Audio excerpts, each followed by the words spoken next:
Kwa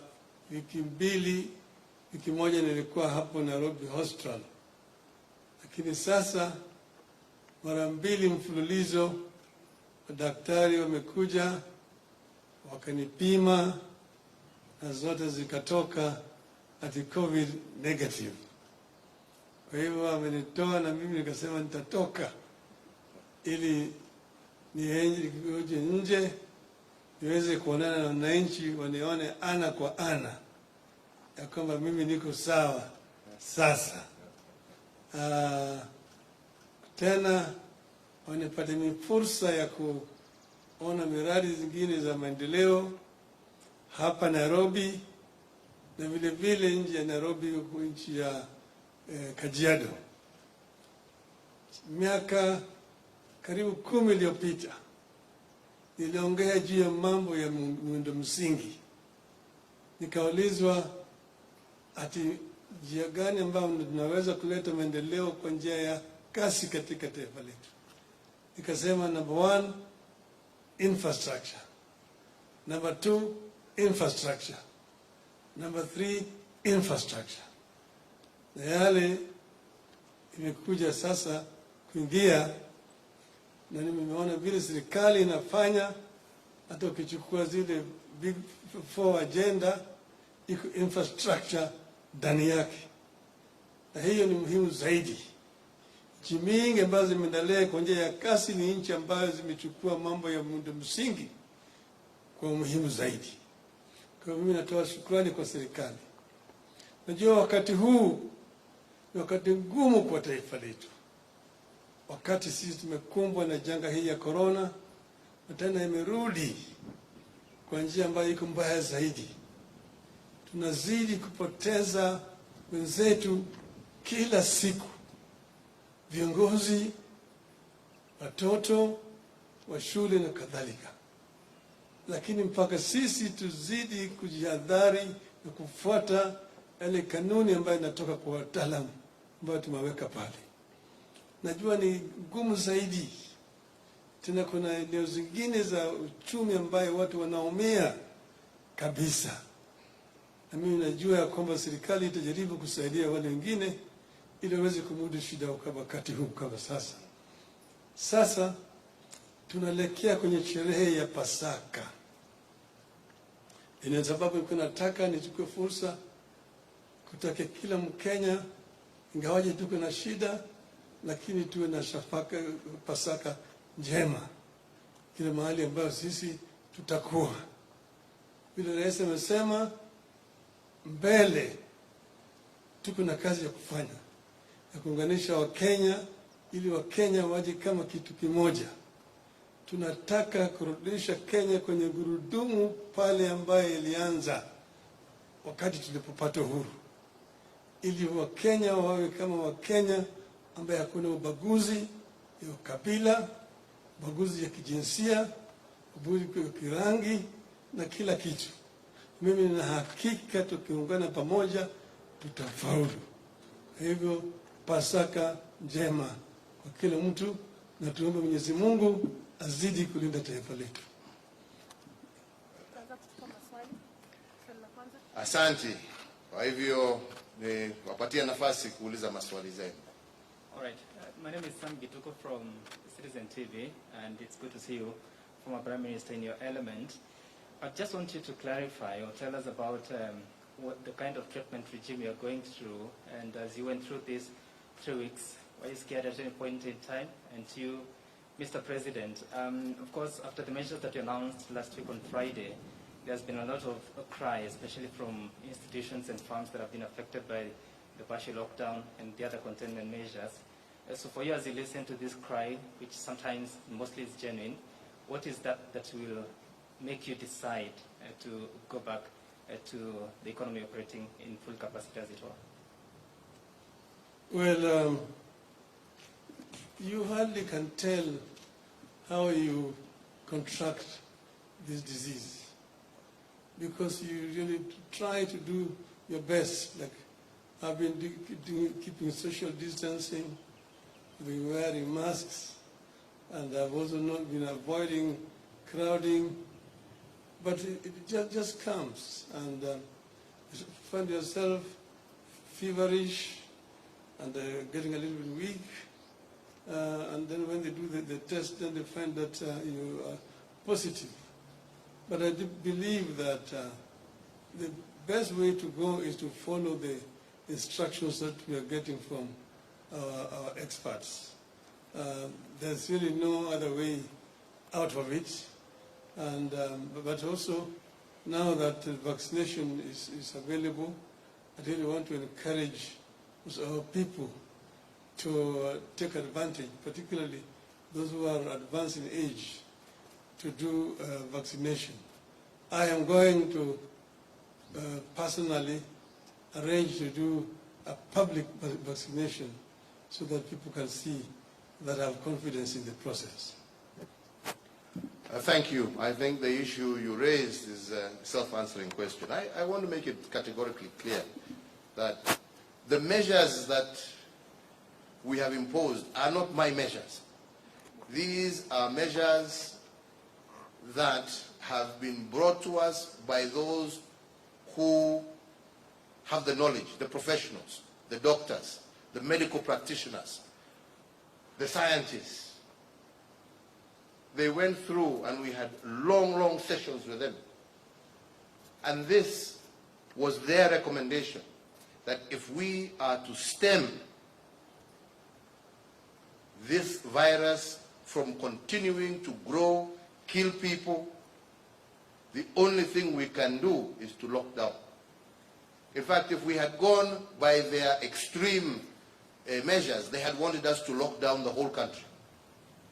We had to come down to tell them we also have an economy, we also have livelihoods, which we must consider. And that is why they picked those counties that we locked down as the most heavily infected counties, and we went for what is called a partial lockdown, not even a total lockdown, a partial lockdown. As the Honorable Prime Minister has said, it is true. As a result of that partial lockdown, some segments of our economy are indeed hurting. The hospitality sector, the bars. We also know that churches are not having the opportunity to gather, but at the end of the day, we have not said that people cannot pray. And we welcome people to pray in their homes. But the most important thing is that we must stay safe. And by staying safe means we do everything that is possible to follow the protocols and the guidelines that have been given to us by the health experts. The washing of hands, the social distancing, the wearing of masks, and indeed encourage those, especially of that age bracket that is most vulnerable, is the elderly, who are most susceptible to death, to be vaccinated. And as to when these measures will be removed and we can go back to normal, which is our prayer every single day, depends on how we are able to flatten this curve. When will we be able to get to an infection rate that has gone to a high of almost 27% in those counties that I've mentioned, back down to below 5%, which is the recommended level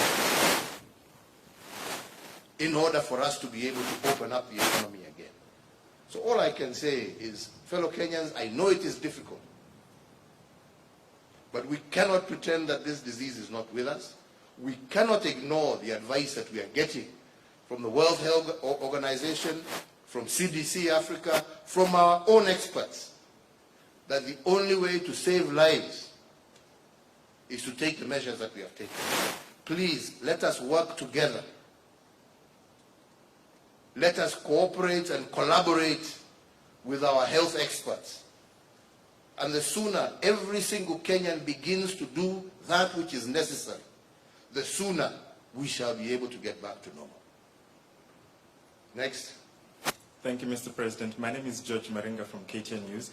And as you speak about, ensuring that the percentage reduces to below 5%. We've seen the donation to the 5 countries, and the question that, of course, Kenyans are asking is when shall, last year you introduced, or rather you announced the mitigation measures to cushion Kenyans.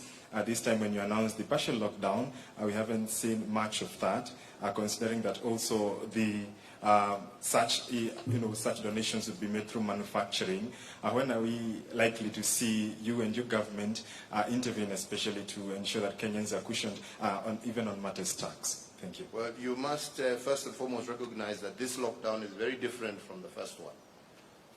The last lockdown that we had, had to lock down the whole country.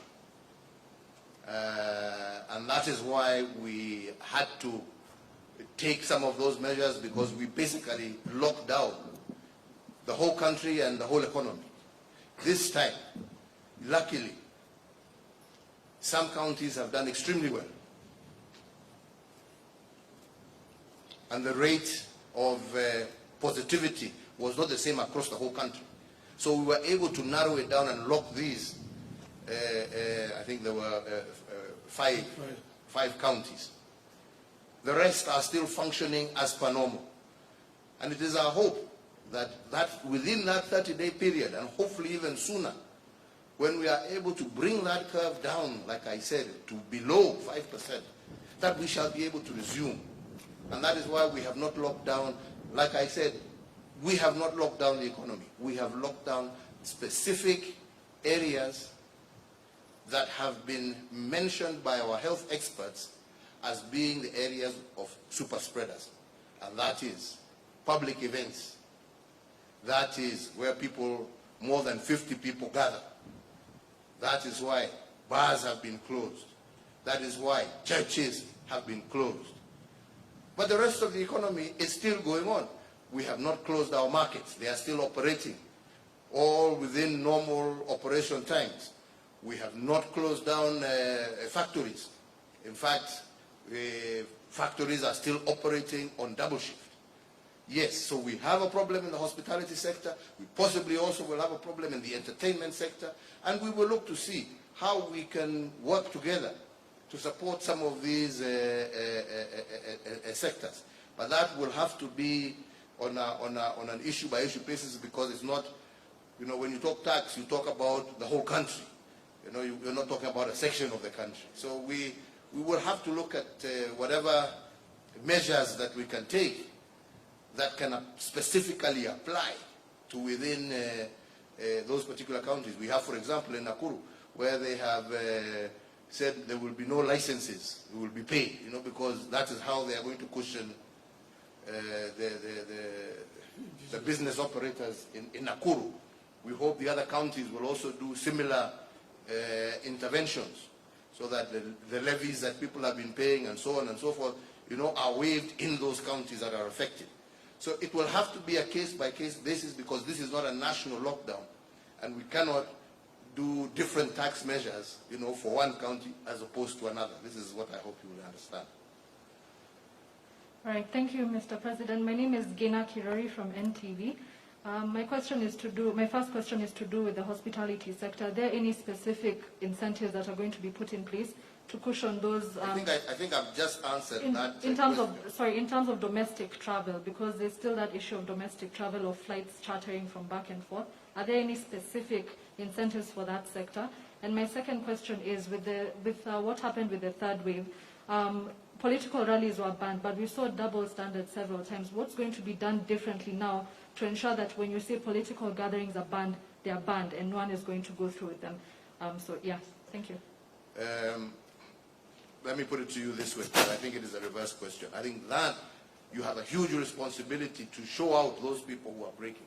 That is why, specifically today, when we went to launch these roads that we were doing, when we went on the inspection site, we have actually done it virtually, only with the company of the Right Honorable Prime Minister and yourselves.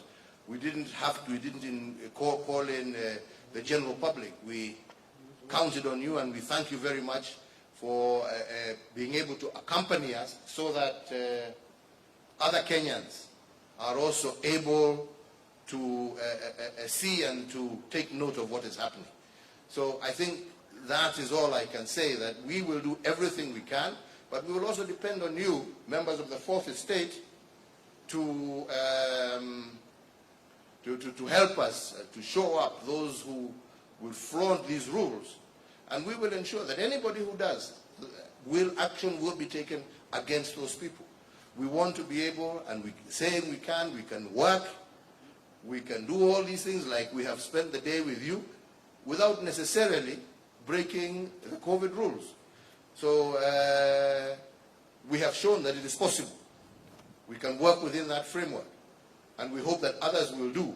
And those that don't, there will be no differential in the measures that shall be taken against them. Oh, thank you so much, Mr. President. My name is Givas Rumaina from K24. My question is, on regards to, the vaccination and the vaccines, and this is AstraZeneca, a section of Kenyans are worried that we've only managed 1.2, doses, and some have taken their first doses, some have not yet taken it completely. What's the progress so far, for those who have taken? Some are saying, if the government, there's no plan or it could delay, then they could miss on their second doses, and even for those who have not taken completely. Thank you. I want to assure you that nobody who has taken their first dose, and that I can give you complete assurance, is going to miss out on their second dose. That's point number one. Point number two is that it is a fact that there is a global problem in the supply chain of vaccines. Every single country is having problems accessing vaccines. But what we are doing is working day and night with all the different partners that we have across the world to ensure that we are able to get these vaccines in the shortest time possible in order to be able to, first and foremost, ensure that all frontline workers are vaccinated. Secondly, those who are most vulnerable and those living with comorbidities, it's those living with comorbidity and those who have are above a certain age, again are also covered as we move towards vaccinating generally the adult population of Kenya. So we are working day and night to ensure that we have these vaccines here and available. But I give you the assurance that anybody, and that is why it is very important for the records that are being maintained by, that's why you're being asked for your telephone number, your place of residence, and all those questions. Those questions are so that when your time comes for the second injection, you are made aware that your vaccine is in place X. Please make yourself available to be administered with a second dose. So nobody who has received the first dose will miss out on the second. And point number two is that we are working day and night to ensure that we are able to get the necessary supplies in order to be able to vaccinate our population.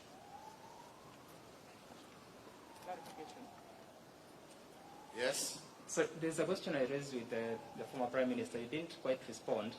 And I was specific on, during the treatment regime you went through, what exactly were you going through on a daily basis? What was it like, just quickly? And then secondly, how are you feeling this afternoon?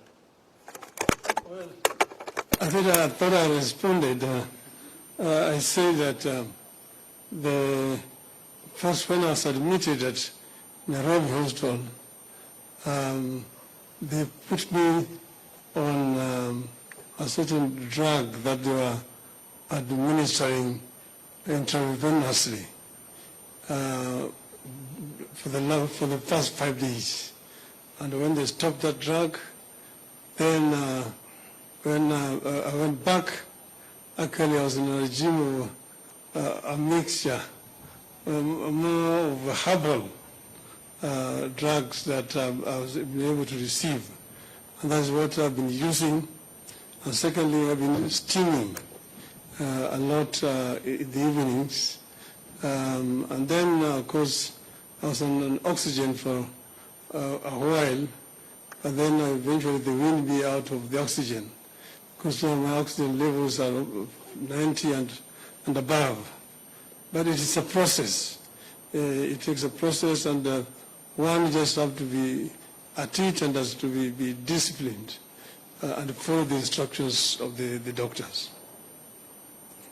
Well, thank you all very much, and once again, from both of us, we wish the whole country, all Kenyans, a happy Easter.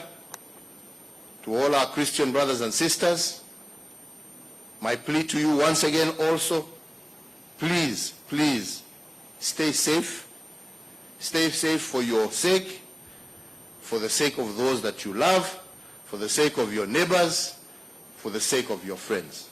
Let us stay safe during this particular holiday, and together, I am certain, we shall defeat this invisible enemy.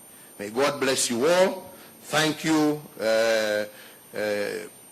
colleagues from the media, for accompanying us and being able to participate with us as we have been inspecting these projects and telling Kenyans what is going on.